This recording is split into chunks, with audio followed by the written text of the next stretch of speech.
सोलापूर जिल्ह्याचे पालकमंत्री जयकुमार भाऊ गोरे व माजी आमदार रामभाऊ सातपुते यांच्या हस्ते नातेपुते येथील स्ट्रीट लाईटचे उद्घाटन पार पडले.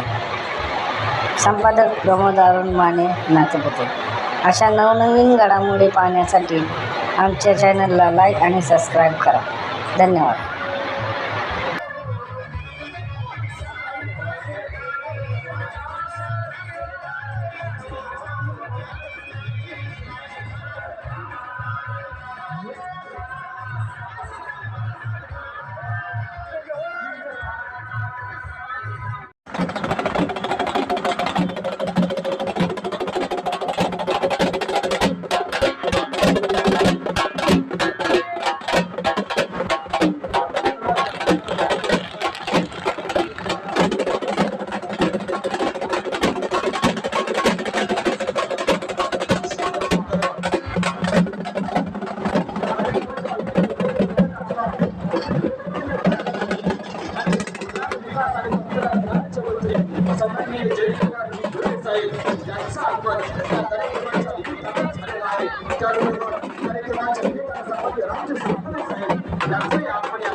उपस्थित झालेले आपणा सगळ्या मान्यवर मंडळींचं मनापासून स्वागत करून आदरणीय रामजी सातपुते साहेब, आदरणीय भाऊ, आपणास विनंती आपण या निमित्तानं बोलावं.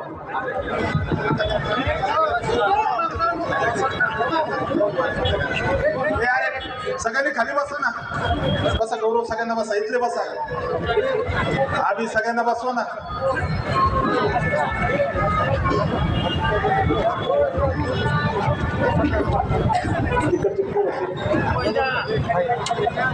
या ठिकाणी भारतीय जनता पार्टीचे नातेपुते शहराचे नेते आणि आमचे मार्गदर्शक ऍडव्होकेट DY राऊत साहेब यांच्या हस्ते या ठिकाणी आज सोलापूर जिल्ह्याचे पालकमंत्री जयाभाऊंचा सत्कार होतोय. भाऊ, ही जी लाईट दिसते याच्यासाठी 2,65,00,000 रुपये खर्चून फडणवीस साहेबांकडून स्पेशल निधी मंजूर करून आणून या ठिकाणी आज नातेपुते शहर एक प्रकाशमय झालंय आणि या गावाला चांगली शोभा आली आहे. मी आपल्या सगळ्यांचे या ठिकाणी आपले भाऊ खूप खूप धन्यवाद व्यक्त करतो. नातेपुत्याला मोठी सभा आहे. सगळ्या कार्यकर्त्यांना विनंती की त्या ठिकाणी जायचं. आता माळशिरसला आता आपल्याला पूजनीय भारतरत्न डॉक्टर बाबासाहेब आंबेडकर यांच्या जयंती निमित्त आजचं हे लोकार्पण आपण ठेवलं. आजचा चांगला दिवस आहे. आता या ठिकाणी बाबासाहेबांच्या पुतळ्याला माननीय पालकमंत्री महोदय पुष्पहार अर्पण करतील. सगळ्यांना विनंती त्या ठिकाणी जायचं डायरेक्ट. ज्यांच्यावरती निष्ठेने राहणारे आपण सगळे मान्यवर मंडळी आज या लोकार्पण सोहळ्याच्या निमित्तानं या ठिकाणी उपस्थित झालेला आहात. तेव्हा आपणा सगळ्यांचं या कार्यक्रमाच्या निमित्तानं या लोकार्पण सोहळ्याच्या निमित्तानं आम्ही शब्द सुगणांनी